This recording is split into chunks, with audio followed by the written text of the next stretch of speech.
Student, कुछ वजह से हमें थोड़ा वीडियो पॉज करना पड़ा। आज नेक्स्ट वीडियो में हम आपको बताएंगे फेज डिफरेंस। फेज डिफरेंस के बारे में बताएंगे। फेज डिफरेंस क्या होता है? फेज डिफरेंस,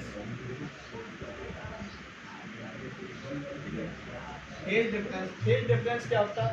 यानी कि दो एंगल, दो कोई भी अल्टर एसी क्वांटिटी है, AC quantity, alternator quantity,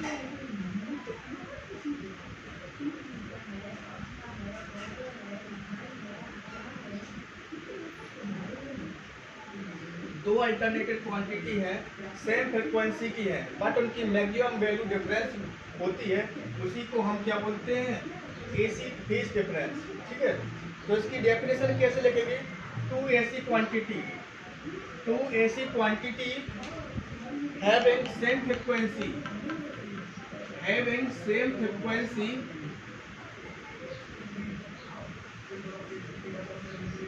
having same frequency, frequency किससे कहते हैं? F Z, hertz. ठीक है, having different, having different, having different maximum value.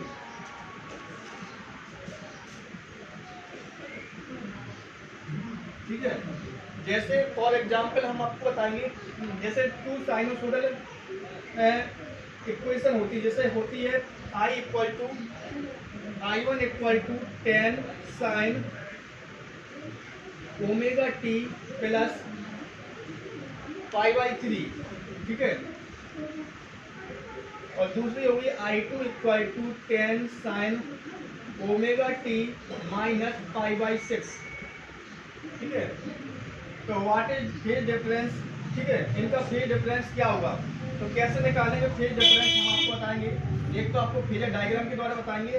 तो फेज डिफरेंस जो फाइव इक्वल टू होता है वो θ1 माइनस φ2 करते। ठीक है, जो फेज डिफरेंस होता है वो कैसे निकालते?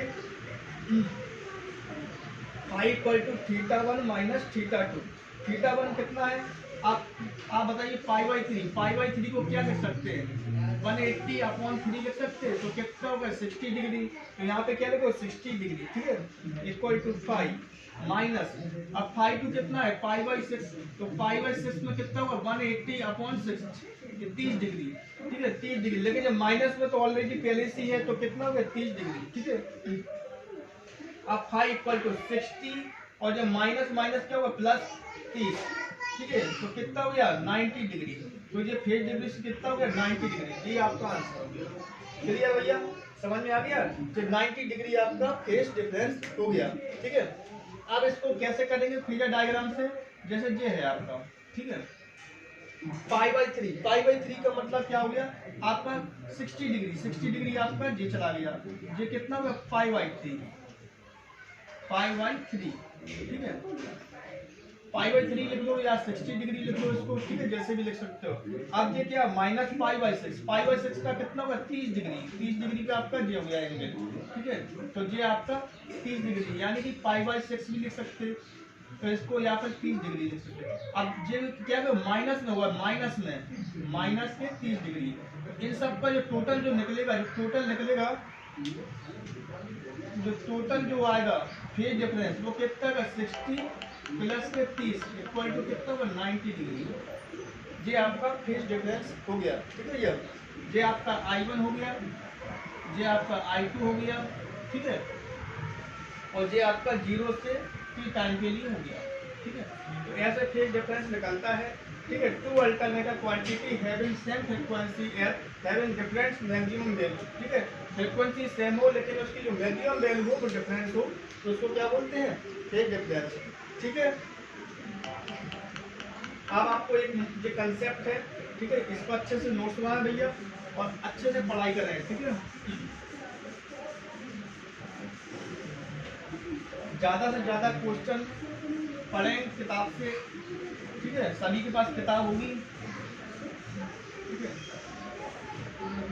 अब आपको बताते हैं पोलर सिस्टम क्या होता है। पोलर सिस्टम,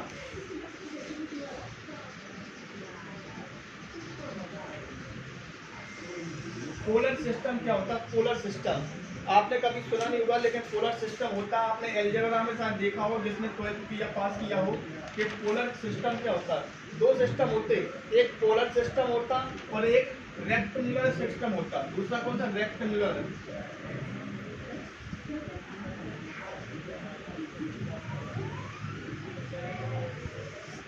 ठीक है, पोलर सिस्टम और रेक्टेंगुलर सिस्टम। पोलर सिस्टम क्या होता है? R equal R plus minus five. ठीक है, आर प्लस माइनस फाइव। और जो रेक्टेंगुलर, इसको पोलर सिस्टम को इससे रिप्रेजेंट करते हैं। ठीक है, ये इसका फार्मूला होता है पोलर सिस्टम, और एक होता है रेक्टेंगुलर सिस्टम।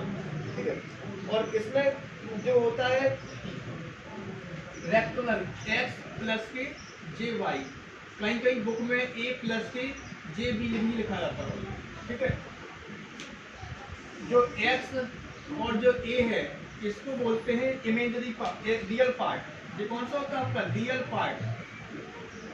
और जो आपका जे के जो फॉर्म में जो जे होता है, डी होता है, चाहे वाई हो, कुछ भी हो सकता है, इसको बोलते हैं इमेजरी पार्ट। Imagery part.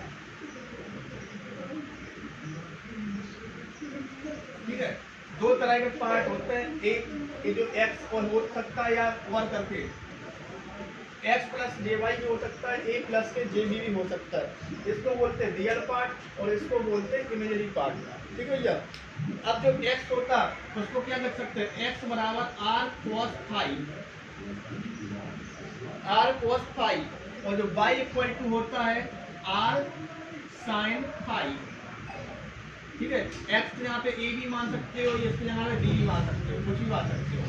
ठीक है, तो ये होता है आर साइन फाइव। ठीक है, अब इसका आर कैसे निकालते हैं? आर इक्वल टू होता है अंडर रूट में ए स्क्वायर प्लस के बी स्क्वायर, ए स्क्वायर प्लस के बी स्क्वायर, या अंडर रूट में एक्स स्क्वायर प्लस के वाई स्क्वायर। ये आपका आर निकलता है आर। ठीक है, और इसमें जो होता है फाइव, फाइव और फाइव एंगल कैसे लगा? Tan inverse Y upon X, या और करके tan inverse B upon A. ठीक है, तो मोस्ट इम्पोर्टेंट कंसेप्ट है, इस बेस पे क्वेश्चन ही बनते हैं। ठीक है, तो आप चाहें तो ठीक है बाई के फॉर्म में करना, बाई के फॉर्म में कंफ्यूज मत होना, बस यही है कंसेप्ट है। X square plus Y square हमेशा याद करना, जो एक्स होता है वो रियल पार्ट होता है, जो इमेजिनरी पार्ट होता है। ठीक है, इसको बोलते हैं रेक्टेंगुलर फॉर्म, इसको बोलते हैं पोलर फॉर्म। ठीक है, अभी आप इस पर कैलकुलेशन करोगे, न्यूमेरिकल क्वेश्चन भी आएंगे तो इस पर सॉल्व करोगे। अभी बस माइंड में इतना सेव करो कि जो फार्मूला होता है आर निकालते हैं तो कैसे निकालते हैं? ए स्क्वायर प्लस के बी स्क्वायर। अगर हमें फाइव निकालना है एंगल तो कैसे निकालते हैं? टेन इनवर्स बी अपॉन ए, या टेन इनवर्स वाई अपॉन ए। तो आर कैसे निकलता है हमने बताया आपको, आर कैसे? A square plus B square, यानी कि या एक्स स्क्वायर प्लस के Y square, R cos square plus R sine five. ठीक है,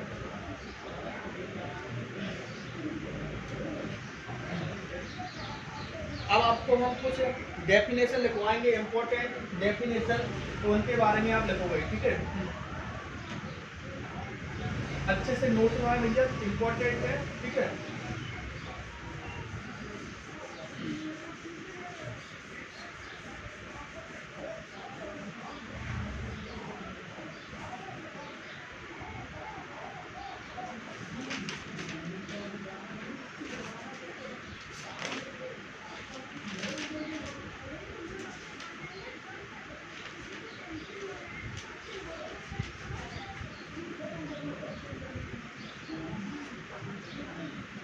अब आपको कुछ इंपॉर्टेंट डेफिनेशन है, जैसे टाइम पीरियड। टाइम पीरियड क्या होता है? टाइम पीरियड को क्या बोलते हैं? आवर्तकाल। आवर्तकाल क्या कहते हैं? ठीक है, आवर्तकाल की डेफिनेशन होती है time taking to complete one cycle is called time period. यानी कि एक कंप्लीट साइकिल को जो समय लेता है, कंप्लीट साइकिल पूरा करने में समय लेता है, उसे क्या बोलते हैं? टाइम पीरियड या आवर्तकाल। ठीक है, तो इसकी डेफिनेशन कैसे लिखे? Time taken to complete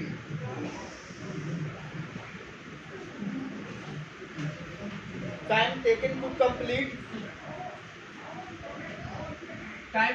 complete one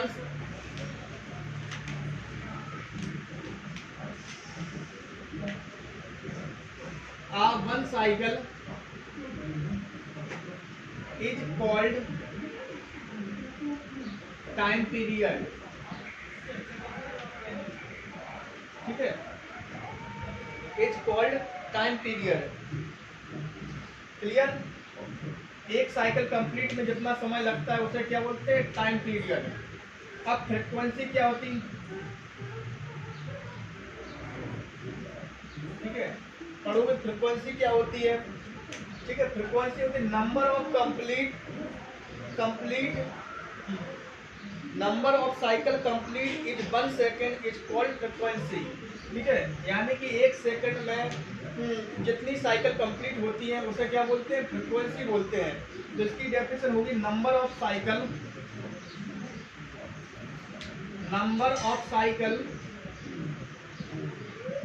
is complete number of cycle complete is 1 second. Number of cycle complete is 1 second is called frequency.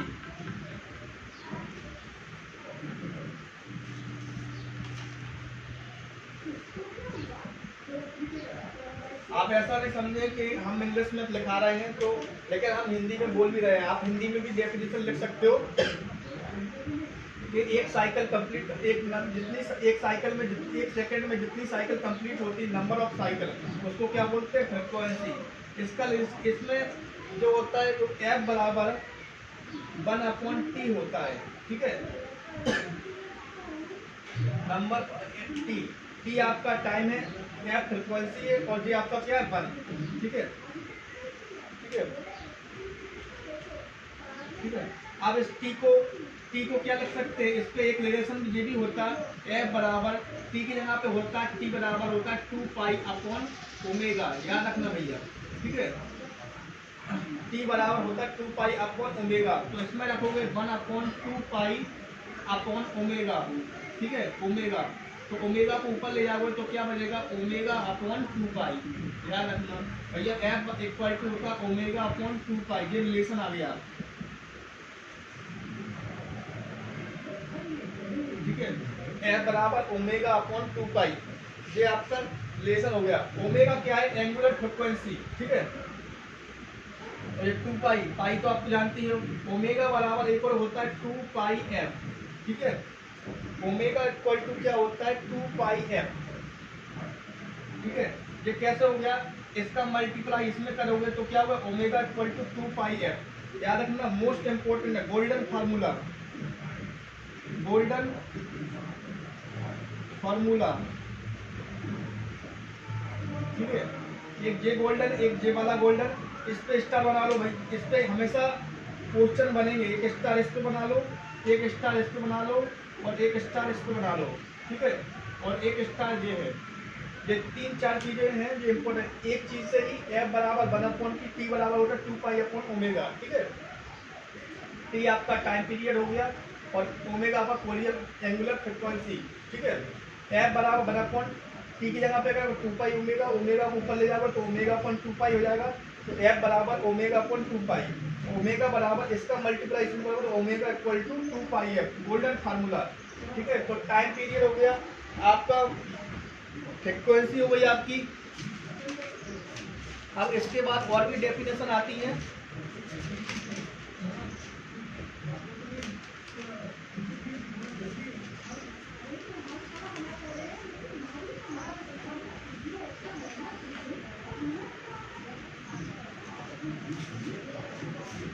ठीक है, अब आता है एम्पलीट्यूड। अभी तक हमने आपसे बात करी थी एम्पलीट्यूड, अब एम्पलीट्यूड की बात करेंगे। एम्पलीट्यूड क्या मीन्स, क्या होता है? आयाम। ठीक है, amplitude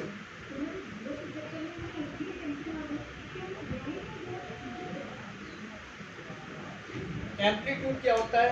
the maximum displacement, maximum displacement, the maximum displacement is called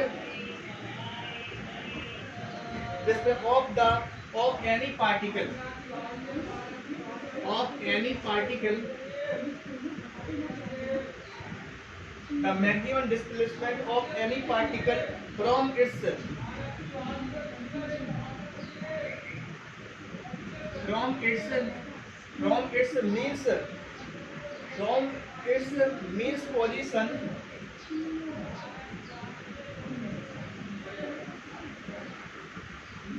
is called amplitude. Maximum displacement of any particle from its least position is called amplitude. मतलब जो इसकी मैक्सिमम डिस्टेंस होती है, डिस्प्लेसमेंट, यानी कोई भी पार्टिकल जितनी आपकी जो मैक्सिमम डिस्प्लेसमेंट होती है, यानी कि सीधे तौर पे देखिए हाईएस्ट पोजीशन ही को क्या बोलते हैं, इसकी जो हाईएस्ट पोजीशन जहाँ पे भी होती है उसी को क्या बोलते हैं? एम्पलीट्यूड। ये आपका क्या होगा? एम्पलीट्यूड। एम्पलीट्यूड यानी कि मीन्स आयाम, ठीक है, यानी कि अधिक से अधिक displacement of any particle from its mean position is called, यानी कि जो उसकी अधिक से अधिक हाईएस्ट पोजीशन को ही हम क्या बोलेंगे? एम्पलीट्यूड। सिंपल सी भाषा में बोल सकते हो, यानी कि जो उसकी हाईएस्ट जो यहाँ से जो यहाँ तक आप देखिए हाईएस्ट पोजीशन की ना तो यहाँ पे है, ठीक है, ना तो यहाँ पे है, ना तो यहाँ पे, ना पे यहाँ पे, ना तो यहाँ पे, ना पे यहाँ पे, तो यहाँ पे यहाँ पे, तो इसी की जी क्या हुई? एम्पलीट्यूड, ठीक है, जिसका क्या होगा? Amplitude. Maximum position, maximum highest position को ही क्या बोलते हैं? एम्पलीट्यूड। क्लियर?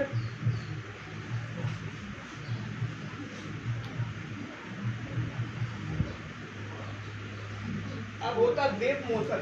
वेव मोशन क्या होता है? वेव मोशन, वेव मोशन क्या कहते हैं? वेव मोशन, ठीक है, wave motion is the transmission energy from, wave motion, wave motion का मतलब क्या होता है? कोई वेव है, इसको आप ऐसे चलाएंगे, ऐसे क्या कोई वेव हो गई, ठीक है, यानी कि वेव मोशन के बारे में कैसे लिखें? Wave motion is the transmission energy from one place to another place, एक स्थान से दूसरे स्थान पर एनर्जी को ट्रांसफर करने को ही क्या बोलते हैं? वेव मोशन कहते हैं, सिंपल सी लैंग्वेज में, ठीक है। आता नहीं है फिर भी पूछ, जरूरी है कि आपने देखा होगा घरों में जब आप छोटे थे तो रस्सी को इस एक कोने से बांध देते थे और जिसको यहाँ से यहाँ तक यहाँ पे चलाते थे, तो ये क्या एनर्जी ट्रांसफर हो रही one place to another place, इसी को क्या बोलते हैं? वेव मोशन, ठीक है। क्लियर? तो हमने आपको आप फ्रीक्वेंसी बता दी, एम्पलीट्यूड बता दिया और टाइम पीरियड बता दिया, ठीक है। वेव मोशन, तो इसको वेव मोशन लिखो, the wave motion is the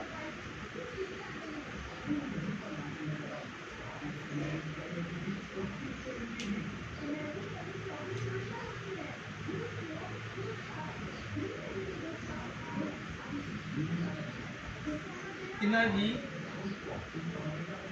from one place to another place. Wave motion is the transmission energy from one place to another place.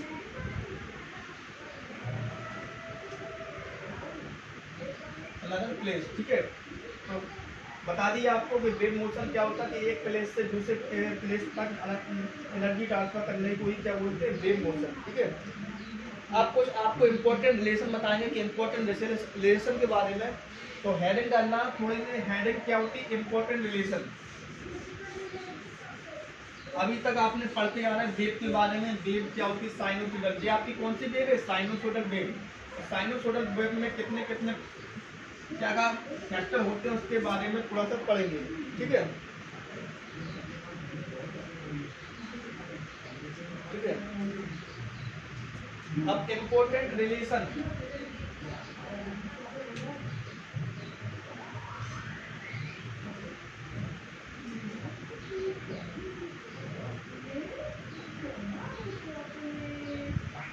ठीक है, important relation,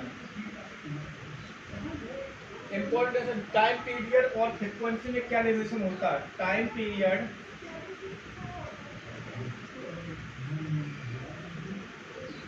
and frequency,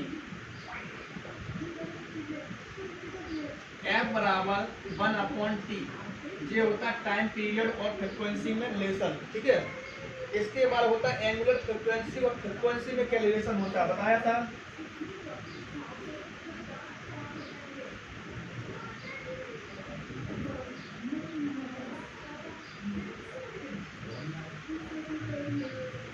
omega equal to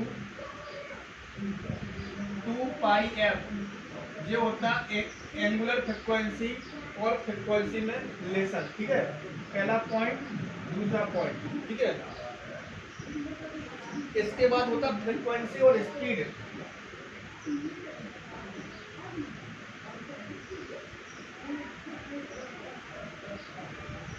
frequency and speed में relation क्या होता है? ठीक है, frequency और speed में रिलेशन होता है F equal to NP upon 120। ठीक है, ठीक है, ये फ्रीक्वेंसी। ठीक है, वैसे स्पीड का जो होता है फ्रीक्वेंसी कैसा होता है, वैसे इसका जो रियल फार्मूला होता है वो कैसा होता है, n equal to 120f upon p। ठीक है, ठीक है, जो p होता है, जो p आपका जो यहाँ पे क्या है, नंबर ऑफ पोल। जब आप मशीन चैप्टर पढ़ोगे तब इसमें इसका यूज होगा, ये फार्मूला। n क्या है, आपकी स्पीड, और आपका f क्या है, फ्रीक्वेंसी। ठीक है, तो P number of pole, n speed, f frequency. इसमें जो फार्मूला, जैसे रियल फार्मूला ये है, इसको इसमें कन्वर्ट करके इसका मल्टीप्लाई इसमें करेंगे तो क्या हुआ, NP अपॉन 120f। तो इसको आप ऐसे भी पढ़ सकते हो और ऐसे भी पढ़ सकते हो। ठीक है, तो P क्या है, नंबर ऑफ पोल, n क्या है, स्पीड, और f क्या है, फ्रीक्वेंसी। ठीक है, तो ये आपका फ्रीक्वेंसी और स्पीड में रिलेशन आ गया। कल ये पेपर में पूछ लेते हैं, बताइए पोल, आपका क्वेश्चन ऐसे बना देते हैं कि जैसे आपका पोल दिया है बता 2, और आपकी स्पीड दी है, 1500। आप पूछ लिया, बताइए फ्रीक्वेंसी इसकी कितनी की, बताइए व्हाट इज फ्रीक्वेंसी। पोल आपको 2 दी है, फ्रीक्वेंसी आपको नंबर ऑफ स्पीड उसकी किसी मोटर की 1500 RPM दी है। अब पूछ लिया, बताइए फ्रीक्वेंसी क्या होती है, तो कैसे निकालोगे, n बराबर 120f अपॉन p। तो n स्पीड कितनी दी है, 1500 है, 120 ये है, f को आपको देना ही है। पोल कितना दिया, 2, 0 से 0 कट गए, 2 से काटो, 2 छक्के 12। अब 6 से डिवाइड करो 15, 6 दूनी 12, 6 पंचे 30। तो फ्रीक्वेंसी कितनी आ गई, 25 हर्ट्ज। ठीक है, जैसे आपकी फ्रीक्वेंसी आ गई, आपसे फ्रीक्वेंसी दी हुई है, आपसे फ्रीक्वेंसी दे दी, बताओ 50-60, और नंबर ऑफ पोल दिए 4। पूछ लिया, बताओ स्पीड, बताओ कि स्पीड कितनी हुई इस मोटर की, RPM में। RPM बताइए स्पीड क्या हुई। अगर स्पीड पूछ ले तो स्पीड कैसे निकालोगे, इसमें सेम फार्मूला यूज करना है बस। इसमें कुछ नहीं, आपको पोल 4 दी, फ्रीक्वेंसी 50 दी, स्पीड पूछ ली, बताइए कि इसकी स्पीड कितनी हुई। तो n बराबर हमने क्या बताया, 120f अपॉन p। 120 ऐसे फ्रीक्वेंसी कितनी दी, 50, पोल कितनी दी, 4, 4 दिया 12, 5 का 50 का मल्टीप्लाई 30 से करोगे कितना, वो 5 दिए 1500। तो कितना है, 1500 RPM। हमेशा याद करना कि जो स्पीड निकलती है वो RPM में ही आती है। RPM मतलब क्या होता है, RPM राउंड पर मिनट, यानी 1 मिनट में कितने राउंड लेती है वो मशीन, तो उसको ही बोलते हैं RPM। कभी कभी पूछ लेते हैं कमीशन एग्जाम में, बताते हैं what is full form of RPM। RPM क्या होता है, क्यों RPM में ही लेते हैं, तो RPM का मतलब है राउंड पर मिनट। ठीक है, याद रखना, छोटी छोटी बातें हैं लेकिन जरूरी है। ठीक है, तो आपको हमने इंपॉर्टेंट रिलेशन बता दिए कि टाइम पीरियड और फ्रीक्वेंसी में क्या होता है, f बराबर 1/t। ठीक है, ये बने भैया। ठीक है, और एंगुलर फ्रीक्वेंसी में क्या होता है, ओमेगा बराबर 2πf। पेपर में पूछ लेते हैं, बताइए ओमेगा की वैल्यू बढ़ाएंगे तो फ्रीक्वेंसी क्या होगी, इंक्रीज होगी, डिक्रीज होगी। तो क्या होगा, हमेशा डायरेक्टली प्रोपोर्शनल, यानी omega directly proportional to frequency. Most important, omega बढ़ाने पर फ्रीक्वेंसी बढ़ेगी, ओमेगा डिक्रीज करने पर फ्रीक्वेंसी घटेगी। ठीक है भैया। फ्रीक्वेंसी स्पीड में क्या रिलेशन होता है, एफ बराबर N P upon 120। N P कैसा है वैसे, रियल फार्मूला इसका कैसा है, ये है रियल फार्मूला इसका, एन बराबर 120 एफ अपॉन पी। ठीक है, फ्रीक्वेंसी है पोल। अब हमने आपको क्वेश्चन बता दिया कि क्वेश्चन कैसे बनेंगे। ठीक है,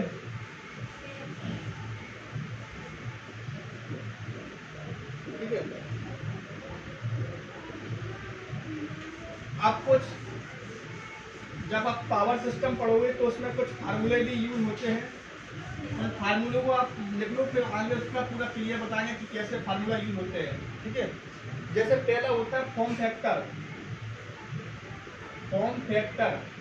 ठीक है, form factor most important golden formula है ये फॉर्म फैक्टर। ठीक है, फॉर्म फैक्टर क्या होता है, फॉर्म फैक्टर पर RMS value upon average value. ठीक है, फॉर्म फैक्टर इक्वल टू क्या होता है, आरएमएस वैल्यू अपॉन फैक्टर। हमने आपको आरएमएस वैल्यू बता दी, एवरेज वैल्यू बता दी। आरएमएस वैल्यू क्या होती है, 0.707 इंटू मैक्सिमम वैल्यू, और एवरेज वैल्यू को 0.637 इंटू मैक्सिमम वैल्यू। ठीक है, ये क्या होती है आपकी आरएमएस। जब इसको इसमें से काट दोगे, इसका मल्टीप्लाई क्या होगा तो 1.11 आएगा, यही आपका फॉर्म फैक्टर हो गया। ठीक है, क्या हो गया 1 तो कई कई पेपर में पूछ लेते हैं, बताइए फॉर्म फैक्टर की वैल्यू कितनी होती है, 1.11। ठीक है, आई हटा दो, यहाँ पे मैक्सिमम वैल्यू कर सकते हो, जरूरी आई हो या वोल्टेज की फॉर्मस हो सकता है। ठीक है, तो 0.707 into maximum value upon 0.6377 into maximum value. इसको जब मैक्सिमम से मैक्सिमम इसका इसमें डिवाइड करोगे तो क्या होगा 1.11, ये इसका होगा। ठीक है, मोस्ट इम्पोर्टेंट कंसेप्ट पेपर में पूछ लेते हैं, 1 पॉइंट बताइए आर फॉर्म फैक्टर का जो होता है वो कितना वैल्यू होती है, 1.11 होता है, 1.414 होता है, 0.36 होता है, या नन ऑफ दिस। तो विच ऑप्शन इज करेक्ट, तो इसमें से कौन सा होगा, ये वाला, तो लिखो ना 1.11। ठीक है, अब होता है पीक फैक्टर। पीक फैक्टर जो होता है, जो हमें बताइए हाईएस्ट पोजीशन, जो वेव की जो हाईएस्ट पोजीशन होती है इसी को क्या बोलते हैं, पीक फैक्टर। ठीक है, फैक्टर, तो पीक फैक्टर का फार्मूला क्या होता है आपका, होता है maximum value upon average value, maximum value upon average value. ठीक है, अब ये आपका मैक्सिमम वैल्यू कैसी कैसी रहेगा,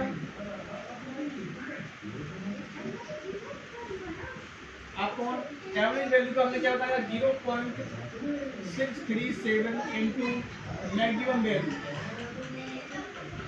अब ये मैक्सिमम वैल्यू से मैक्सिमम वैल्यू कट जाएगा तो क्या बचेगा 1/0.637, पॉइंट बराबर 3 टाइम 0 आएगा। अब इसका डिवाइड करोगे तो इसका आएगा 1.414। ठीक है, तब इसको पूरा सॉल्व करने पे क्या आता है 1.414, तो इसकी यही मैक्सिमम वैल्यू यानी पीक फैक्टर 1.414। दोनों इंपॉर्टेंट कंसेप्ट भैया, इन दोनों को अच्छे से माइंड में सेव कर ले। ये पूछ लेते हैं कि बताइए फॉर्म फैक्टर की वैल्यू कितनी थी 1.11 और पीक फैक्टर की वैल्यू कितनी होती 1.414। ठीक है, मोस्ट इंपॉर्टेंट है, बस इतना याद रखिए कि पीक फैक्टर की वैल्यू जो होती है इसका फार्मूला था मैक्सिमम वैल्यू अपन एवरेज वैल्यू। पेपर में आपको बताइए एवरेज वैल्यू दे देंगे, मैक्सिमम वैल्यू दे देंगे, पूछेंगे बता पीक फैक्टर क्या होगा। ठीक है, या ये पूछेंगे what is formula off peak factor, RMS upon average होता कि एवरेज अपॉन आरएमएस होता कि मैक्सिमम अपॉन एवरेज होता कि नन ऑफ दी। ओके, कौन सा हुआ आरएमएस अपॉन एवरेज। ठीक है, ऐसे ये फार्मूला याद करना है आपको, इसमें जो वैल्यू याद रखना है और इसका कैसे निकलता है वो हमने आपको बता दिया। क्लियर, अब आपका इसकी वेलोसिटी, वेलोसिटी वेलोसिटी मतलब समझते हो आप, वेग होता है। ठीक है, तो वेलोसिटी होता है, इसका होता है wavelength upon time period, upon time period. ठीक है, वेवलेंथ को किससे डिनोट करते हैं, लैम्डा से। ठीक है, और इसमें क्या होता है टाइम पीरियड, है, टाइम पीरियड। और टाइम पीरियड को चले टी बराबर हमने क्या बताया 1/f, ठीक है। तो टी की जगह पे 1/f रखोगे तो f को ऊपर ले जाओगे तो क्या होगा v equal to f into lambda, ठीक है। जो लैम्डा होती है वो आपकी क्या होती है, वेवलेंथ होती है। और जो आपका जो f क्या है, फ्रिक्वेंसी, और v क्या है आपका, वेलोसिटी, ठीक है। तो आप इतना ध्यान रखें कि वेलोसिटी बराबर क्या होता है, वेवलेंथ अपॉन टाइम पीरियड, ठीक है। तो लैम्डा आपकी क्या है, वेवलेंथ, f क्या है, फ्रीक्वेंसी, और v क्या है, वेलोसिटी, ठीक है। ये आपका रिलेशन आ गया, कि इसमें आ गया। आपको पेपर में देंगे, बताओ ये वेवलेंथ इसकी इतनी है और फ्रीक्वेंसी इतनी, बताओ वेलोसिटी कितनी होगी, या वेलोसिटी दे देंगे, फ्रीक्वेंसी दे पूछेंगे बताओ वेवलेंथ क्या होगी। तो आपके माइंड में जो फॉर्मूला होना चाहिए v equal to f into lambda, ठीक है। ये पीक फैक्टर, फॉर्म फैक्टर और वेलोसिटी, क्लियर। तो इतनी चीजें हैं, इनको अच्छे से पढ़े हुए, इंपॉर्टेंट है। ये चैप्टर ही इंपॉर्टेंट है, और ये चैप्टर बहुत बड़ा चैप्टर है। इसमें एक चैप्टर के अंदर कभी 5 या 6 चैप्टर है, तो 5-6 चैप्टर मिलकर ही एक चैप्टर बना है। तो हम आपको स्टेप बाय स्टेप क्लियर कराते रहेंगे, ठीक है। तो आपका ये टॉपिक अब क्लियर हो गया। इसके बाद आएगा इसका single phase circuit. Single phase circuit के बारे में बताएंगे, यहीं तक शायद इसका था।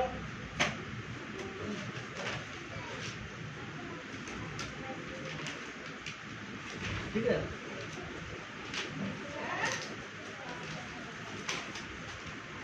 अब इसके बाद जो नेक्स्ट वीडियो आएगा उसमें हम आपको थोड़ा सा डिफाइन करेंगे सिंगल फेज एसी सर्किट के बारे में बताएंगे, ठीक है। ये आपका फर्स्ट चैप्टर, मतलब इसका एक पार्ट खत्म हो गया। जो इसमें इंपॉर्टेंट चीजें थी वो हमने सब आपको बता दी हैं, ठीक है। तो इसका जो अगला टॉपिक आएगा वो आपका आएगा सिंगल फेज एसी सर्किट, ठीक है। इसमें आप पढ़ेंगे pure resistive circuit, pure inductive circuit, और प्योर कैपेसिटिव सर्किट। फिर इसमें आरएल सर्किट क्या होता है, आरसी सर्किट क्या होता है, आरएलसी क्या होता है, सीरीज में क्या होता है, पैरेलल में क्या होता है, सबके बारे में पढ़ेंगे अच्छे से। और इन बेस पे क्वेश्चन भी आते हैं। तो इम्पोर्टेंटली कैसे निकलता है प्योर रजिस्टर, यानी करंट कैसे फ्लो होती है प्योर रजिस्टर में, इंडक्टर में कैसे होती है, कैपेसिटर में क्या होती है। तो अगला जो चैप्टर आएगा, नया वीडियो, नेक्स्ट वीडियो आएगा, उसमें हम बताएंगे आपको सिंगल फेज एसी सर्किट। अभी हमने आपको एसी फंडामेंटल की जितने भी टर्म्स होते हैं, जितने भी इंपॉर्टेंट पार्ट होते हैं, सब आपको डिफाइन कर दिए। इनको आज अच्छे से नोट सुना है, तो अच्छे से केयरफुली पढ़ें, ठीक है। जो भी इस ग्रुप में नहीं जुड़े हैं वो उनको बता दें कि भैया लाइव क्लासेस चल रही है, इसमें हमने वीडियो अपलोड कर देते हैं।